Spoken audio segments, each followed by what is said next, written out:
आखिर चल क्या रहा है बांग्लादेश में? स्टूडेंट्स जो हैं वो प्रोटेस्ट कर रहे हैं काफी टाइम से, और अब तो उन्होंने जो प्राइम मिनिस्टर है बांग्लादेश के उनसे भी कहा है कि वो रिजाइन कर दें, जो लेटेस्ट न्यूज वहां से आई है। और ये प्रोटेस्ट खत्म होने में नहीं आ रहा। कैसे देखते हैं आप इस सारी सिचुएशन? अहम खबर दें आपको, बांग्लादेश की वजीर आजम हसीना वाजिद के मुस्ताफी होने का इम्कान सामने आ रहा है। खबर एजेंसी का ऐसा बताना है, हसीना वाजिद को फौजी हेलीकॉप्टर पर भारत रवाना कर दिया गया है। खबर एजेंसी की जानिब से यह रिपोर्ट किया जा रहा है, बांग्लादेश के आर्मी चीफ ने हसीना वाजिद को हुकूमत छोड़ने के लिए 45 मिनट का अल्टीमेटम दे दिया है। शेख हसीना जो है भाग गई है बांग्लादेश से और लैंड किया है डायरेक्टली हेलीकॉप्टर उनका हिंदुस्तान में। बांग्लादेश से बहुत सारे उनके जो है वो स्टूडेंट्स और जो लोग उनके पीछे हैं, जो दंगे फसाद हो रहे थे, वो सब खड़े होके अब हिंदुस्तान को दोषी करार दे रहे हैं। बोल रहे हैं कि इसमें हिंदुस्तान का भी बहुत बड़ा हाथ था, और अब ये तो हमें 100% यकीन हो गया है कि शेख हसीना का हेलीकॉप्टर दुनिया के किसी भी कोने में नहीं गया और वो सीधा गया हिंदुस्तान में लैंड किया। इस प्रोटेस्ट को मैं दो सवालों के साथ स्टार्ट करूं तो पहला, क्या आपको याद है हमारे यहाँ भी एक शाहीन बाग मूवमेंट हुआ था? बहुत सारी लेडीज पहन हुआ बुर्का वगैरह के अंदर आके बैठ गई थी। उन्होंने क्या कहा था? इस कानून को वापस लो वरना हम नहीं जाते। उसके बाद आपको याद होगा किसान पीजेंट मूवमेंट हुआ था इंडिया में। उस पीजेंट मूवमेंट में क्या नैरेटिव था? उस पीजेंट मूवमेंट में नैरेटिव था कि जो आपने लॉ बनाए हैं वो वापस लो वरना हम नहीं जाते। खबर एजेंसी की जानिब से यह बताया जा रहा है, बांग्लादेश के आर्मी चीफ आज खिताब करेंगे। बांग्लादेश में मोबाइल फोन और इंटरनेट सर्विसेज बहाल कर दी गई हैं। बांग्लादेश की सड़कों पर 4 लाख से ज्यादा अफराद मौजूद हैं। खबर एजेंसी की जानिब से हिंदुस्तान ने हमेशा जब भी बांग्लादेश की सरकार पे तंगी आई है, प्रॉब्लम्स आए हैं, तो हिंदुस्तान की सरकार ने यह नहीं बोला कि हम आपका हाथ पकड़ रहे हैं। उन्होंने खुद हिंदुस्तान का हाथ थामा है और कहा है कि प्लीज हेल्प मी।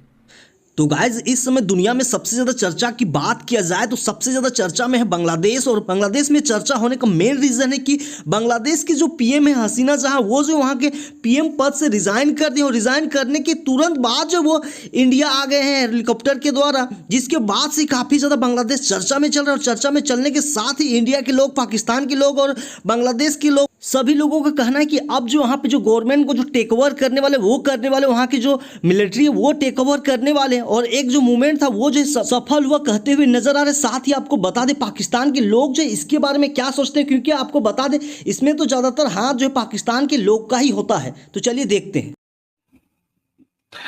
अमेरिका और कनाडा हमारे पीजेंट मूवमेंट में भी थे।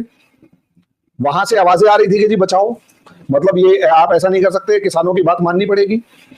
ये शाहीन बाग में भी थे कि आपको ब्लैक एक्ट, जबकि वो किसी भी बंदे की सिटीजनशिप लेने के लिए था ही नहीं। वो तो पाकिस्तान से, अफगानिस्तान से, बांग्लादेश से 2014 से पहले जो हिंदू आ गए थे उनके लिए था। बिल्कुल रियलिटी तो ये थी, लेकिन झूठ फैलाया गया और अमेरिका कहता नहीं वो कानून वापस लो। भैया मेरा देश, मेरे देश की पार्लियामेंट ने कानून बनाया, मेरी गवर्नमेंट इंप्लीमेंट करेगी, तू कौन होता है कि नहीं नहीं नहीं ये freedom of speech and expression है ना, ये जो सारे के सारे बैठे हुए हैं इनको आप हटाओ, इनको खुश करो। पीजेंट्स के साथ भी यही था, पहलवानों के साथ भी यही था, मणिपुर के अंदर भी यही है, वेनेजुएला में भी यही है, फ्रांस में भी आप देख सकते हैं। जहां जहां पर एक ऐसी गवर्नमेंट में, इवन आपकी इमरान खान के साथ ऐसा हुआ है, जहां जहां पर अमेरिका की पसंद की गवर्नमेंट नहीं है, वहां वहां पर एग्जैक्टली यही ड्रामा क्रिएट किया है अमेरिका ने। और यही अमेरिका है जब इसके प्राइम मिनिस्टर, प्रेसिडेंशियल कैंडिडेट के ऊपर कोई गोली चलाता है तो उसकी खबर तक नहीं बनती, यूट्यूब के ऊपर वो ट्रेंड पर नहीं आता, कोई डिस्कशन नहीं होने देता। जो वीडियो ट्रंप पे डिस्कशन कर रही थी उसी का गला दबा रहा था। आप देखिए, तो बांग्लादेश इससे अलग नहीं है। सबसे पहले बांग्लादेश की अगर ज्योग्राफिकल लोकेशन देखेंगे तो वो, उसका जो पूरा लैंड बॉर्डर है वो 90% के करीब इंडिया के साथ मैच करता है, मतलब इंडिया से टच करता है। मतलब 90% का मतलब ये है कि वो इंडिया की काख में है, समझते होंगे। और अगर बांग्लादेश में किसी तरीके की डिस्टर्बेंस होती है, प्रॉब्लम होती है, या बांग्लादेश में किसी तरीके का सिविल वॉर होता है, या बांग्लादेश में एंटी इंडिया गवर्नमेंट बैठती है और वो प्रो अमेरिका और प्रो चाइना और प्रो पाकिस्तान है, तो सोचकर देखिए, एक तो हमारे पोरस बॉर्डर्स, ऊपर से एंटी इंडिया गवर्नमेंट, क्या इंडिया शांत रह पाएगा? ये चीज आपको वहां समझनी पड़ेगी। ये पहला है ज्योग्राफी, यानी अगर वहां पर प्रो इंडिया गवर्नमेंट है तो इंडिया कंफर्टेबल जोन में है, शेख हसीना।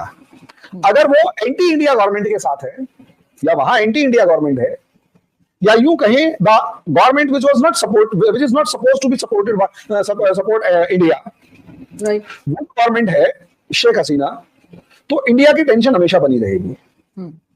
ये हमें सबसे पहले समझना पड़ेगा बांग्लादेश की सिचुएशन में, कि वो इंडिया जैसी पावर को रोकने के लिए, उसकी टेंशन बढ़ाने के लिए एक इंपॉर्टेंट स्ट्रेटेजिक लोकेशन पर प्रेजेंट कंट्री है। अगर उस कंट्री के ऊपर अमेरिका का कंट्रोल है या अमेरिका का इन्फ्लुएंस वहां की गवर्नमेंट पर है, तो अमेरिका जैसे चाहेगा बांग्लादेश को अगेंस्ट इंडिया यूज कर सकता है एज अ बार्गेन चिप। इसी तरीके से अगर वो गवर्नमेंट प्रो चाइना है तो भी इंडिया के लिए सरदर्द है। और पाकिस्तान का तो मामला उसमें एक अलग है।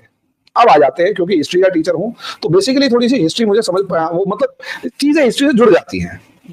आज जो वो स्टूडेंट खड़ा होकर ये कह रहा है कि शेख हसीना रेजिग्नेशन दो और इंक्वायरी करवाओ, तो प्रॉब्लम यहां ये है कि अल्टीमेटली इसके हिस्टोरिकल रूट्स पे अगर आप जाएंगे तो आपके पाकिस्तान के अंदर 1947 में जो पाकिस्तान बना था, तो पाकिस्तान के पास आइडिया ऑफ पाकिस्तान नहीं था except one thing, and whole idea of Pakistan was present on that one thing, and that is इस्लाम।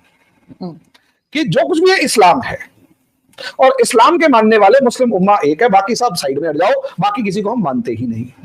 वो चल भी रहा था वो तब तक जब तक इंडिया के अंदर हिंदूज मेजॉरिटी में थे और आप अलग डिमांड कर रहे थे। मजे की बात ये, माइनॉरिटी मुस्लिम्स की बात की गई और वो माइनॉरिटी मुस्लिम्स इंडिया वाले पार्ट में थे।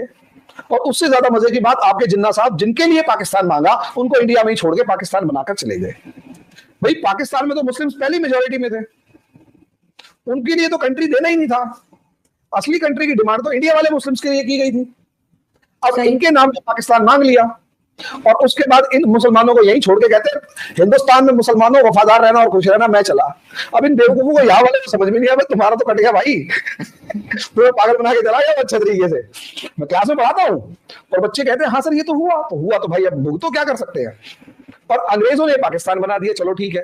अब जब पाकिस्तान बन गया और इस्लाम आइडेंटिटी को मान लिया गया, तो सारी आइडेंटिटी तो इस्लाम है। लेकिन क्या दो भाइयों में लड़ाई होती है या नहीं होती? दो भाइयों में पॉसिबली तब तक लड़ाई नहीं होगी जब तक सामने एक तीसरा दुश्मन खड़ा होगा। और सामने वाला दुश्मन हटते ही तो दो भाई नहीं लड़ेंगे तो उनकी बीवियां लड़ने लग जाएंगी आपस में।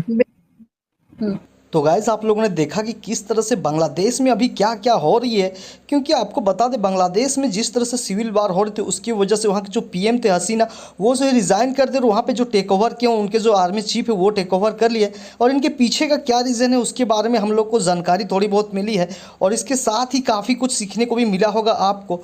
तो वीडियो को लाइक करें, चैनल को सब्सक्राइब